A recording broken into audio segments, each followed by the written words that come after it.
Safi kabisa mpenzi mtazamaji, karibu sana ikiwa ni siku ya Jumamosi ya tarehe 7 mwezi Machi mwaka 2020. Hapa tunagaragaza viwanjani kwa jina la burudani viwanjani. So jua kwamba ikifika weekend ni jina tofauti, jina ndio tofauti tu, lakini masuala ni tunakeketa viwanjani. Manake jina ni burudani viwanjani. Na siku ya Jumamosi kama ninavyozidi kujuza kila mara kwamba huwa tunakuwa na awamu mbili. Awamu ya kwanza dakika za kwanza 30, awamu ya pili dakika za pili 30, zile ambazo tunazikwenda nazo teke. Karibu sana mpenzi mtazamaji. Jina langu jina linajulikana kama Ayubu Bingwa Sporti. Mwelekezi wangu anajulikana kama super producer yule Papa Hiran Gaisi. Alafu hapa studioni niko na wakereketo wa mchezo wapenzi sana. Vile nitakuwa nikikujuza, mmoja anajulikana kama Bwana Abdalla Mkoya, mwingine anajulikana kama Fanuel Wesonga. Nitakuwa nawapatia nafasi ama dakika moja kuweza kujiintroduce wenyewe. Isije ikawa kwamba Bingwa Sport nimejukua majukumu yao kwa zungumzia majina yao si vizuri. Vipi Bwana Abdalla? Salama sana. Vipi sana? Yes, jambo sana Bwana Usa. Yeah. Yes. Karibu sana Bwana Abdalla, labda dakika moja mbili uweze kujiintroduce wenyewe. Okay, kwa majina naitwa Abdalla Mkoya Tongo. Mimi ni mmoja wa ambao ni viongozi wa Kenya Netball Federation Kakamega County. Pia ni coach, at the same time pia mimi ni referee ambaye kwa lugha ya netball tunaita umpire. Yes. Asante sana Bwana Fanuel. Yes, sasa mimi naitwa Fanuel Wesonga wewe kutoka Halaba. Mimi ni mwenyekiti wa kiti cha shirika la michezo kutoka Halaba Youth Sport Center. Asante sana mpenzi mtazamaji, jinsi ambavyo umesikia mwenyewe ni wakereketo wa michezo wasoa na dini na masuala na netball. Na kuambia kuna weekend moja nimekuja na mambo na magungo, tumekuja na lacrosse, sasa hivi ni netball. Uweze jua weekend kesho tutakuwa tukikuja kivipi. Lakini hata hivyo karibu sana, manake moja kwa moja itabidi tufululiza hadi viwanjani hadi masuala ya netball, tukianza manake alikujuza vema Bwana Abdalla Mkoya kwamba yeye ni referee, yeye ni mkufunzi, vile vile anasimamia mambo na shirikisho la netball kaunti ya Kakamega. Atakuwa akitujuza mengi zaidi. Mwenzake Fanuel Wesonga yule akazungumza kuhusu kwamba yeye ni chairman, unasema chairman? Ni chairman. Chairman wa masuala klabu moja kule maeneo ya Halaba ambaye inahusika sana na mchezo wa netball. Karibu sana Bwana Abdalla. Nataka labda tuanzie pa mkufunzi, tuanzie pa referee, tuanzie pa masuala na Netball Federation, sijui tuanzie wapi, lakini okay, tutaanzia mambo na Kakamega County ya Federation. Nafikiria kwa ujumla, kwanza nachukua fursa hii kurudisha shukrani kuweza kutualika hapa pia ili tuweze kuongelea mchakato mzima wa mambo ya netball. Ni muda mrefu sana ambayo tumetamani pia tuweze kupatiwa nafasi hii ili tuweze kuwazungumzia mambo ya netball kama inavyojulikana kwa Kiswahili sanifu kwamba ni mpira wa pete. Lakini ukiweka hivyo kwamba ni mpira wa pete, watu wengi hawataelewa kwamba unazungumzia. Kwa hivyo sisi kama Kakamega County tunajaribu pia kuhakikisha kwamba mpira inafika pale mashinani, ama tuanze kupata vile vilabu kutoka mashinani, japokuwa tuko na challenges moja mbili. Unajua pia saizi kitu chochote kinachohusikana na mambo ya michezo inahitaji pesa, na msipopata wafadhili wale ambao wako tayari kuhakikisha kwamba kama ni mpira inataka utembezwe kuanzia katika kale level ya chini, kama ni ward level ije katika sub county level, tuende hivyo mpaka kwa county level, inakuwa pia ni kazi ngumu. Federation yenyewe haiwezi, kwa ajili hatuna zile pesa zenye tunaweza sema kwamba tumetengewa kama federation yenye tunaweza facilitate hizo activities mpaka zije pale katika county level, ambayo wakati mwingine pia inahitajika tuende mpaka hata national level. Lakini sasa kulingana kwamba sisi hatuna budget maalum yenye tunaweza sema kwamba tunayo ambayo itashughulikia hiyo, inafikia wakati pia inakuwa ni vigumu kidogo. Lakini kwa ujumla, kama wale wenzangu ambao labda sasa wako nyumbani wanatazama kwenye runinga, tuko na ofisi ambayo inaongozwa na Madam Nifa Kamonya. Tuko na secretary ambaye ni Mr. Steven Maramba. Tuko na fixtures and umpire secretary ambaye ni Emily Mola. Kwa sasa ni mkufunzi wa shule Kitale, St. Joseph Kitale. Hao ndio baadhi ya watu wenye tunafanya nao kazi, ambaye pia mimi vile nilivyokujulisha kwamba mimi ni naibu mweka hazina. Kuna mwenzangu ambaye nafanya chini yake anaitwa Emily Nyongesa, ni mwalimu pale Lusumu Primary School, lakini tunashirikiana vizuri kuhakikisha kwamba mpira wa netball upo. Sio vile labda vile watu wengine huwa wanachukulia kwamba mpira wa netball umekufa. Na wahakikishia kwamba mpira wa netball upo. Hata kwa sasa vile tunaongea hivi, tuko na tournament ambayo tumeandaa mwezi wa 4. Tunataka tuhakikishe kwamba tutachukua zile, unajua sasa wakati mwingine pia wakati mnatengeneza tournament inategemea pia masharti ya sponsor, anawaambia muende vipi. Sasa inabidi mpaka muelewane kwamba tutafanya vile yeye ameamua. So mwezi wa 4 tuko na tournament during hiyo holiday ya April. Na tutajumuisha sub county 5 ambayo ni Khwisero, Butere, Mumias West, Mumias East na Matungu. Na itakuwa kwamba kulingana na masharti tulielewana kwamba tutakuwa na senior team ambayo ni senior ladies, alafu pia tutajumuisha a youthful team ambayo ni tuseme like 0 to 20 years, and we can assume it's a school going girls. But hatutakuwa na boundaries kwamba wasichana wametolewa wapi. So long as you make up a team from your sub county, utaleta hiyo timu na itacheza. Kuna zawadi zimeandaliwa. Alafu pia unajua hapo awali tumekuwa na shida sana upande wa netball, na hii nasema inaenda mpaka hata kwa national level.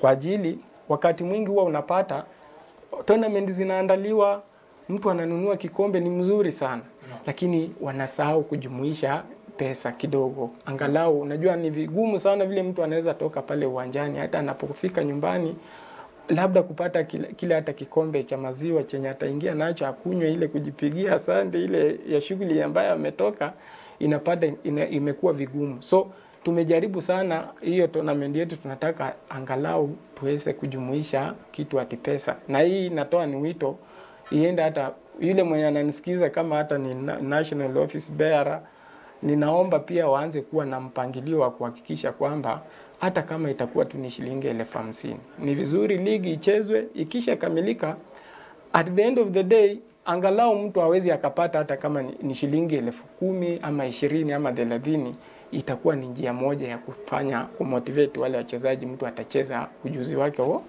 wote.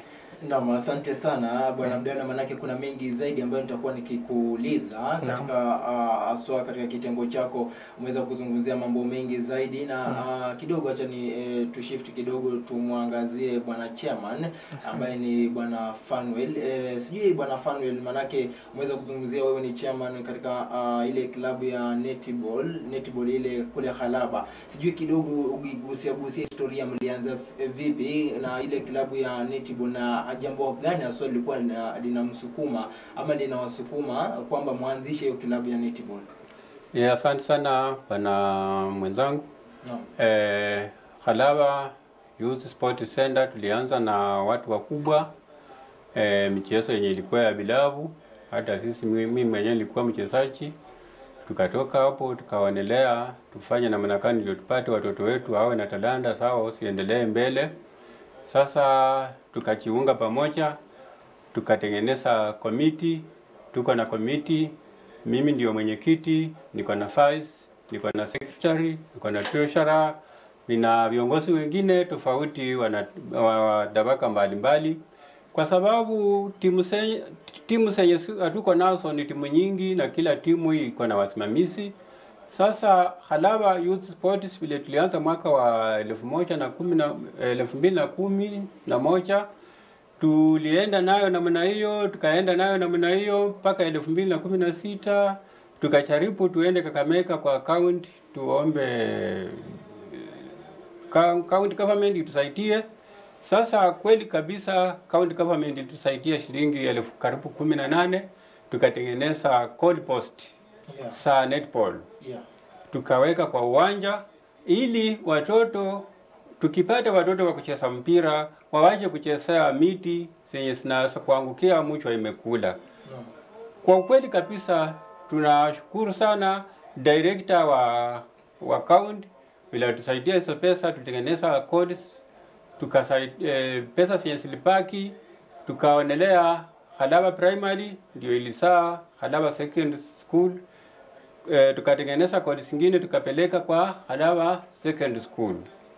Kwa hivyo michezo yetu ni michezo yenye ambaye tunaonelea tupeleke watoto wetu mbele ili tupate njia za watoto kujisaidia wenyewe kupitia kwa michezo. Kwa hivyo mambo yenye ambaye sisi tuko nayo hapo, tunaonelea shirika letu lilikuwa linaitwa hapo awali Khalaba Youth Talent Academy.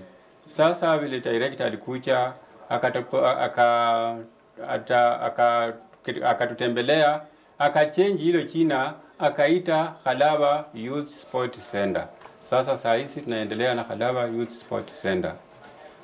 Asante sana Bwana Fanuel, labda kidogo nikirudi kwako mwenzangu Bwana Abdalla, sijui maana kumeweza kuzungumzia mambo na shirikisho hapo la netball katika kaunti ya Kakamega ile, na najua ulivyozungumzia hakuna shirikisho ambalo halina changamoto za hapa na pale, na najua hata tukiangalia shirikisho la soka linapitia changamoto zile si moja si mbili, ni zaidi ya changamoto 3 na sijui kivyenu kama shirikisho la netball, hasa ikizingatiwa kwamba netball vile vile umekuwa ni mchezo ambao ndio wengi hawajakuwa kiwaangazia sana, lakini mchezo vile vile kuvutia, mchezo kutamanika. Sijui ni zipi changamoto ambazo mnapitia kama shirikisho la netball katika kaunti ya Kakamega? Okay, changamoto ya kwanza nilivyokueleza hapo awali ni ufadhili. Unajua hapo awali sisi zote tulikuwa tunategemea kwamba huwa tunapata ufadhili, tournaments zinaletwa, alafu pia sisi tunaalikwa, tunaingia ndani, tunaandaa kama federation ili watu wajue kwamba netball ipo. Lakini kwa sasa inapatikana hata ile hapo awali vile nilivyokuambia like Governors Cup Kakamega County. Tulikuwa na Governors Cup, ikaandaliwa na ile ofisi iliyopita, sisi hatukuwepo kwa wakati huo. Sisi tulipoingia ofisini hatujawahi andaa tournament yoyote. Ndivyo tupatia pia changamoto tuone kwamba angalau inafaa tufanye kitu kwa niaba ya nini ya wachezaji na federation, tuhakikishe kwamba tunaanzisha hiyo tournament yenye nimekuambia tutachezesha sub county 5.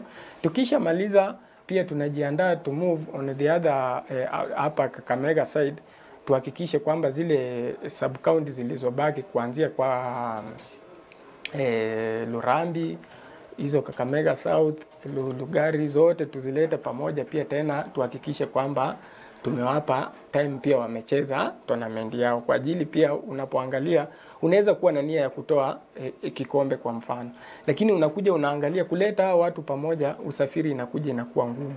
Na kuna moja mbili pia yenye inatakikana ufanye before hiyo timu ije pamoja, inafikia wakati unapata hata wale wafadhili wanaogopa.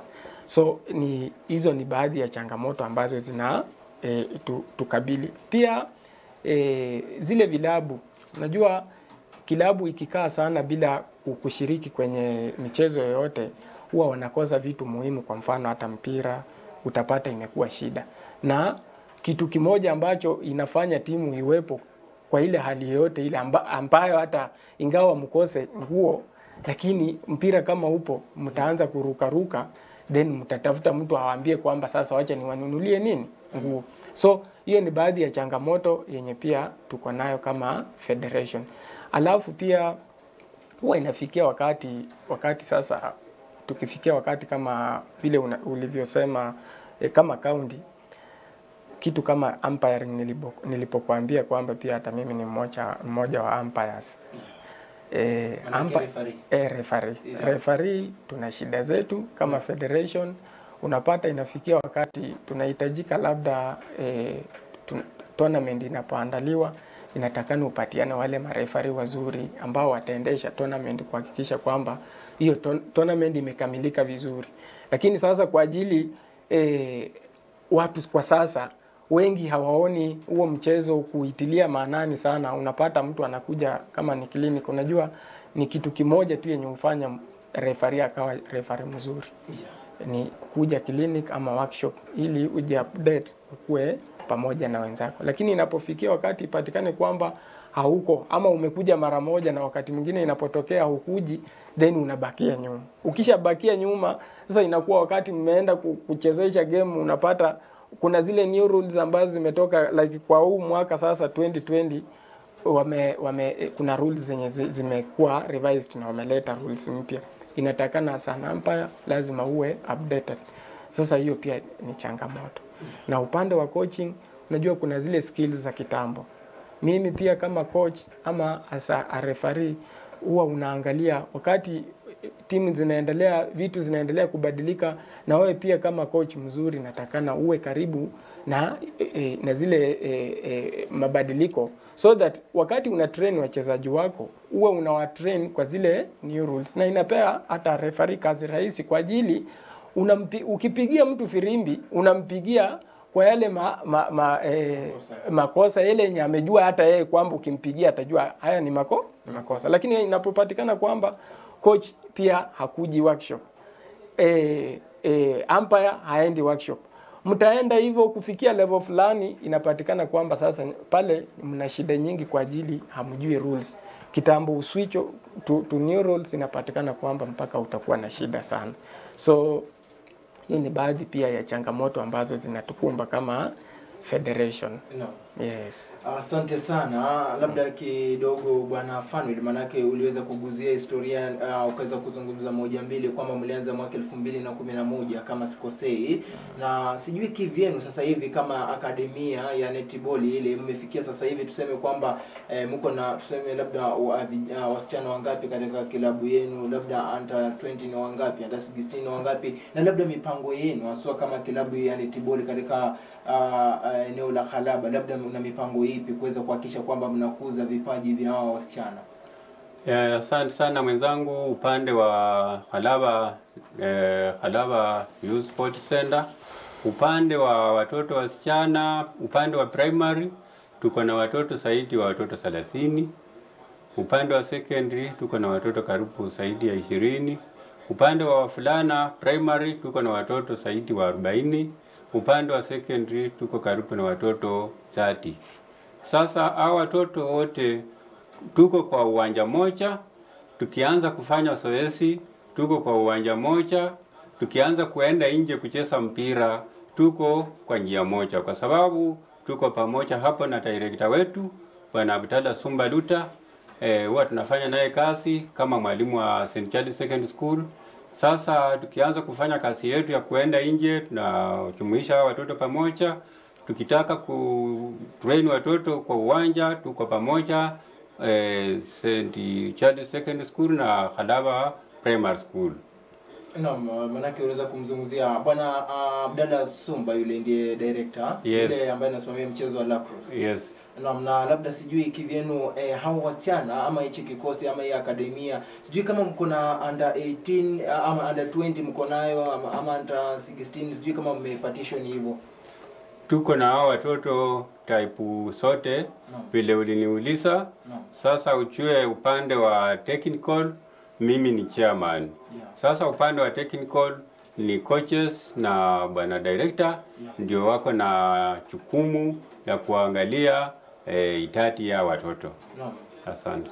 Asante sana. Labda tukirudi kwako Bwana Abdalla, kidogo tu, manake tuliweza kuzungumza kuhusu changamoto za ambazo kama shirikisho mnapitia, na labda nikuulize swali kidogo tu, labda wale likawa swali la uchokozi vile vile, lakini ni swali ambalo najua mpenzi mtazamaji wengi wanapania wanashindwa itakuwaje ili swali wazizungumzie. Tukiweza kuangalia kama mchezo wa mfano mzuri, mchezo wa volleyball nchini, ukiangalia wale kina dada wa Malkia Strikers wanajaribu, wanaleta jina nzuri. Ukiangalia mchezo wa soka wa kina dada wa Harambee Stars wale tunavyozungumza sasa hivi wanashiriki kipute kingine kule na wanajaribu kuleta matokeo mazuri na hivi majuzi tumeona wakituletea taji la Sekafa la soka ya kinadada. Na sijui kivyenu kama shirikisho, manake najua katika mchezo wa netball ni mchezo ambao umekuwa na changamoto si moja si mbili, na najua mmeanza kupiga hatua. Nyinyi kama shirikisho, sijui mko na mipango ipi kuweza kuhakikisha kwamba mchezo wa netball unapewa kipaumbele, unaanza kuleta matokeo mazuri? Maana kwa mchezo wa netball kuanza kutokea ama kuleta matokeo mazuri, wengi watakwambia kwamba ni labda niseme kwamba ni manager wa kikosi, labda ni timu, lakini kando na timu vile vile shirikisho la netball ama shirikisho ambalo linasimamia ule mchezo lazima li play a big role kuweza kuhakikisha kwamba kuna matokeo mazuri. Labda nyinyi kama shirikisho mna mipango ipi kuweza kuhakikisha kwamba netball si hata kaunti ya Kakamega tu bali countrywide kitaifa mchezo wa netball unafanya vyema? Sijui mna mikakati ipi? Okay. Vile nilivyokuarifu pale awali, tuna changamoto nyingi na haswa sana ni ufadhili. Hata kwa sasa huu mwezi wa 3 inatakana tuwe tunaandaa timu ya under 21 ambayo inatakana tuandae as a county iende shiriki trials pale Nairobi, ambayo inatakana tupate ufadhili tupeleke timu ya Kakamega. Inapoenda kule under 21 inatakana waende waselect wachezaji ambao watajiunga na wachezaji wengine, watengeneza national team waende washiriki. Kuna under 21 ya Afrika ambayo itachezewa Uganda. Inatakana timu ya Kenya pia iende ifanye nini, ishiriki. Lakini unapoangalia kwamba vile nilivyokuambia ufadhili wakati mwingine huwa ni shida, inafanya hata wakati mwingine hauna uhakika kama utapeleka ile timu. Na tuna wachezaji wazuri sana. Haswa chairman alivyosema, tuko na wachezaji wazuri sana. Hata pale Ghalaba kuna msichana mzuri anaitwa Eliza, a very good shooter. Of which ikipatikana kwamba sasa hamjapeleka mtoto kama huyo kwa national stage aenda aonyeshe ujuzi wake, unaona ni kama hata nyinyi pia hamjamsaidia. So ule ufadhili ufanya wakati mwingine hata ukiendelea, nikiangazia sana kwa upande wa national level, unapata pia timu za ligi ni chache ambayo haipatii wachezaji ile mazoezi ya kutosha. Unajua timu zikiwa za kutosha, mnacheza mkirudia mpaka unapata yule mchezaji mwenye ulikuwa uamini ni mzuri. Kama we ni coach mzuri, utamtazama mara hii, urudie tena, uje utasame tena, utapata kweli kumbe huyu mchezaji ni mzuri, ameprove ile point kwamba sasa huyu ni mchezaji ametosha kwenda wapi, national level. But sasa huwa inafikia wakati unapata kuwa kuchache ya teams. Hata saa hizi tunavyoongea hivi, timu ya Western team ambayo ilikuwa ina sponsor netball saa hizi ime-withdraw ufadhili, ambayo utapata ni kama ni pigo kwa ajili kuna wachezaji ambao wamekuwa wakicheza pale pia ni watoto wetu kutoka hata huko Western ilikuwa inafadhili hiyo timu ya netball. Sasa ime-withdraw ufadhili, ambayo ninajua pia ni pigo kwetu sisi kama wana netball. Jili kuna wachezaji pale wamekuwa wakicheza hapo na wanachezea mpaka national. Kuna mchezaji anaitwa Ellen Sinoya, ni shooter mzuri, anacheza GA, amekuwa South Africa juzi, timu ya netball ilivyokuwa South Africa as one of the best shooters. Tuna mchezaji anaitwa Magi, jina lake la pili nimesahau kidogo, but pia ni mchezaji mzuri, wamekuwa wakichezea Western Stima, ambayo sasa mchezaji kama huyo akiwa anaweza akakosa mahali pa kuingia ama akose kilabu, unaona tutakuwa tumeanza kupoteza hiyo talent. Na pia ita discourage ama ita demoralize wale wachezaji upcoming players ambao wangejua kwamba hata mimi nataka nikuwe kama Helen ama nataka nikuwe kama Magi. Itakuwa wanaanza kuona it's like huko mbele penye tunaenda hawaoni mwangaza mzuri. So hiyo pia inaturudisha nyuma. But kama ingelikuwa kwamba inapeanwa nafasi kwa wachezaji especially ukiangalia like other counties, wakati mwingine huwa tunahudhuria hizi games za inter counties ambazo zinaitwa Kikoska. Kuna mara huwa nishawahi Kisii, nilikuwa huko, nimekuwa Kericho. Huu mwaka huu walikuwa wanasema ni kama wanaweza kuja labda Kakamega, ambayo I'm yet to confirm kama watakuja ama bado. Lakini unaangalia kwamba hizi kaunti zetu, Bungoma ilituma team, unapata like Busia ilituma team, Vihiga ilituma timu, but sasa like Kakamega unapata hawajatuma timu ya netball. So unaanza kujiuliza hao wachezaji wanaenda wapi. Na unajua hiyo gap iliyoko kati ya wale wachezaji wachanga ambao wanataka kujiunga na vilabu, alafu na vilabu pia ziko kando, unapata hiyo gap hapo katikati ndio inafanya netball inarudi chini. Lakini ingelikuwa kwamba kuna huo mwelekeo mzuri ambao mchezaji akitoka kwa shule kwa mfano ama kwa zile institutions, kama ni mchezaji mzuri ana uhakika kwamba naweza nikajiunga na kilabu ama nitajiunga na county. Unajua hata county pia ikiwa na timu utaona kwamba wacha nitie bidii, nitaajiriwa kazi na county na inakuwa mchezaji. Lakini sasa inavyopatikana kwamba kuna hiyo gap hapo katikati, inaleta wasiwasi. Hata mimi pia huwa najiuliza hilo swali kwamba hawa wachezaji wenye wanatoka kwenye shule na wale wachezaji wenye wanatoka kwa hizo institution kama youth polytechnics pia huwa zinakuwa na game zao. Huwa naona netball inakuwepo, kuna wachezaji wazuri pale, lakini huwa najiuliza hiyo swali, kweli hawa wachezaji wanapotelea wapi? But ukirudi kwenye meza unapata kwamba yule mchezaji wakati mwingine anaangalia kwamba hakuna kilabu yenye anaweza chezea, saa anatokomea kule, ujui hata mahali penye anaelekea. But ni vizuri hata umetualika pia ili tuweze kuangazia hii, ili wale viongozi ambao mimi nilikuwa najua sana wakati niliona kwenye katiba yetu wameweka kwamba tutakuwa na viongozi wa wamama. Nilipoona kwamba tuna viongozi wa mama, nikajua masuala ya wamama yote itakuwa inashughulikiwa na nani? Na viongozi wa mama. So imefikia wakati huwa nashangaa sana wakati unapata masuala ya wamama kama kule Kakamega. Niliona